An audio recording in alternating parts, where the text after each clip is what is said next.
Yo, what's up, peeps? It is 5:31 on a Friday. I'm just now heading home from Frankfurt, so that should tell all y'all we had a pretty daggone good day. So yeah, most of these people they're getting out of Dodge and going home. It's like celebratory time and like the last weekend before they end session, all that good stuff. So, but I've been down there meeting with people all day, and some good stuff is happening. I mean, I guess I should take a step back and let everybody else know. Listen to this. If you don't care about Kentucky politics, get out. We can talk later. This is going to be about Kentucky political stuff here.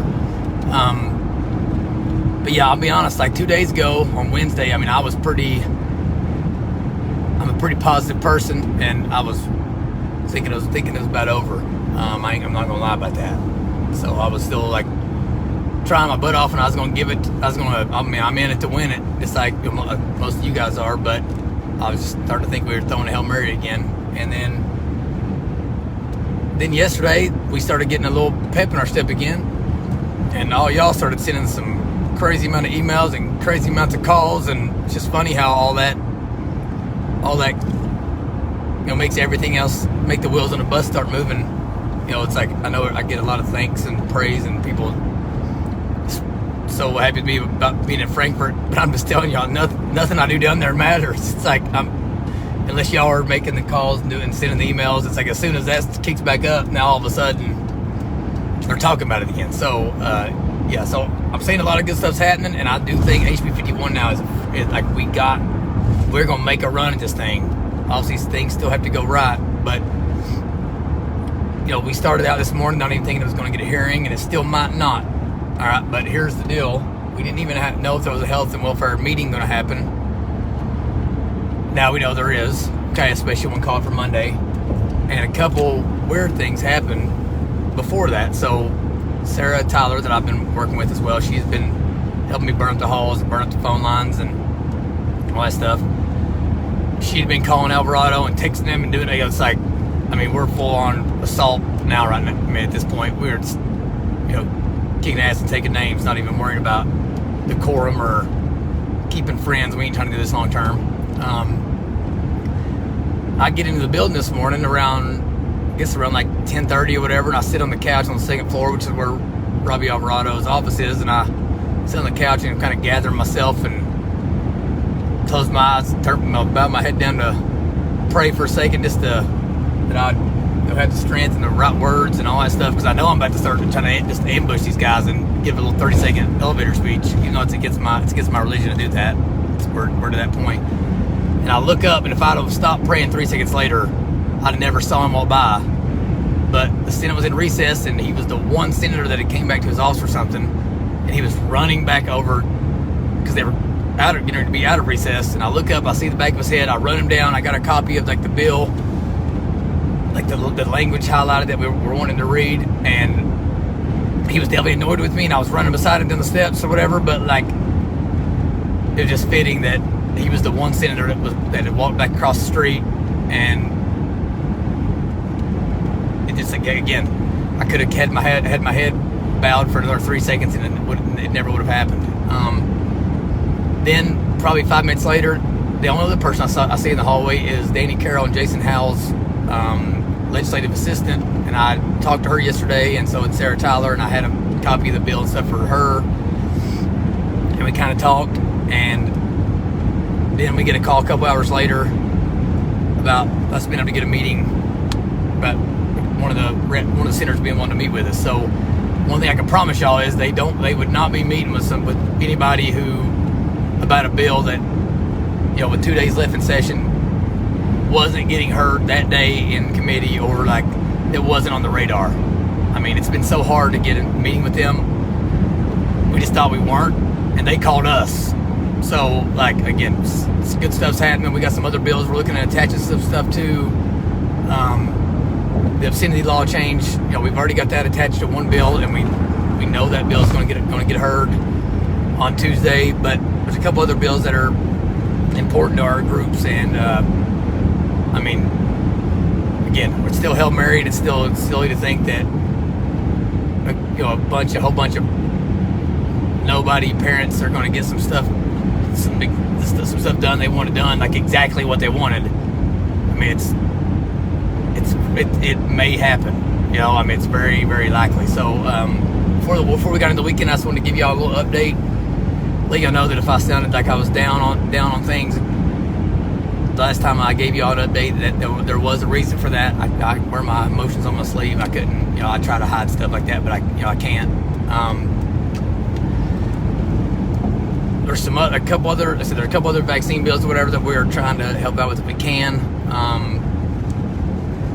And 51, we're trying to attach it to everything we possibly can, and hope if we need to call it on something else, we will.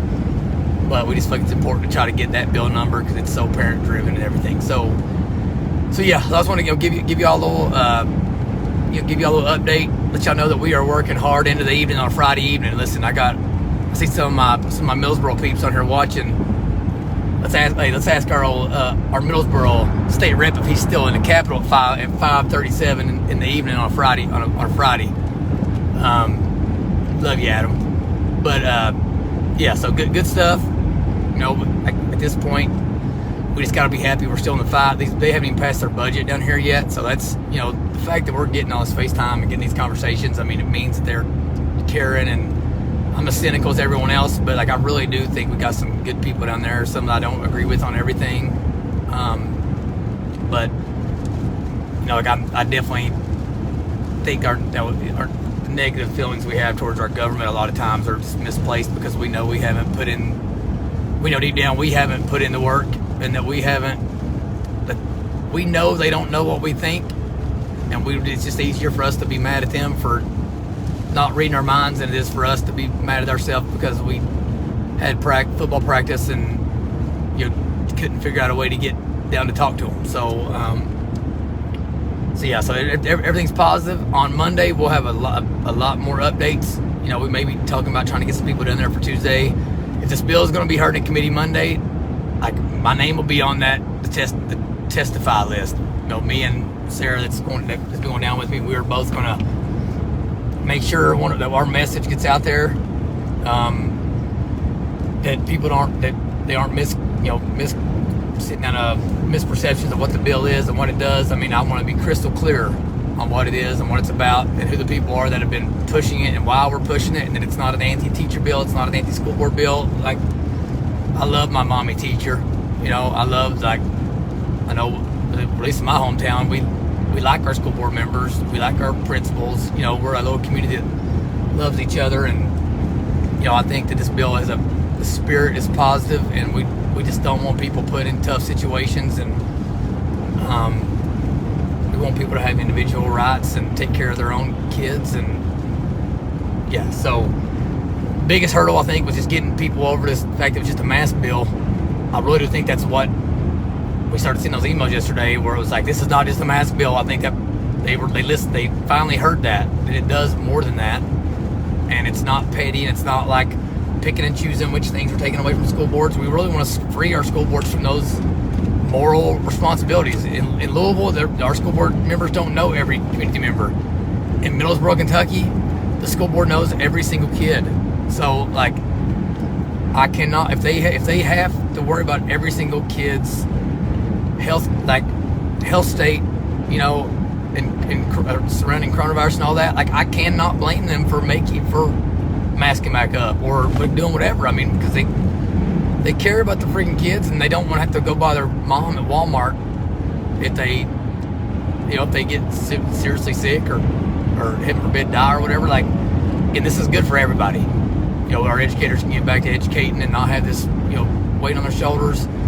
Our sports stuff can get back to normal. We're not worried about all this testing and stuff. It's spending tens of millions of dollars, so we could be paying teachers more, or whatever, on testing of kids that aren't going to have issues with it anyways.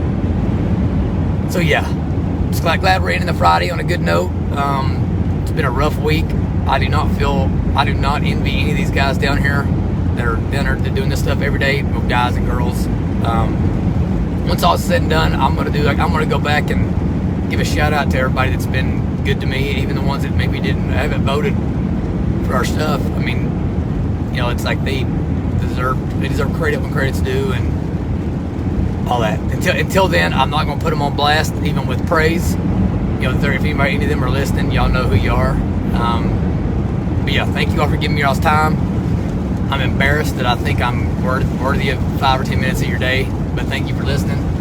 Keep praying, keep hoping that good things happen, and that God lets the right things happen. Sometimes the right thing isn't what I think it should be, so just pray that God's will comes to fruition. Love you guys. Hope you all have a good evening. Thanks for watching. Comment, email, text, all that business. I don't know how any of that works anyway, so holler at you guys. See ya.